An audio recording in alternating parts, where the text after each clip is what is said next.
বলিউড অভিনেত্রী সোনাক্ষী সিনহার বিয়ের পর ভক্তদের আশায় পানি ঢেলে দিলেন মেগাস্টার সালমান খানের বাবা সেলিম খান। সম্প্রতি ছেলের বিয়ে নিয়ে মন্তব্য করেছেন তিনি, আর সে ভিডিও এখন নেট দুনিয়ায় ভাইরাল।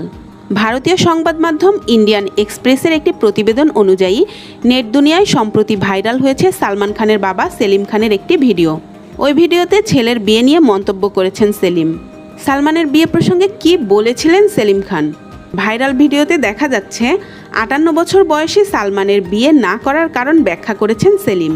ভিডিওতে তিনি বলেছেন, সালমান বিয়ে করছে না কারণ ও খুব সহজ সরল, সম্পর্কে জড়ালেও বিয়ে করতে ভয় পায়। আর ভয়টা হলো সালমান মনে করে কোনো মেয়েই তার মায়ের মতো হতে পারবে না, সংসার সেভাবে গুছিয়ে রাখতে পারবে না। সেলিম আরও বলেন, মায়ের গুণগুলোই ও মেয়েদের মধ্যে খুঁজে বেড়ায়।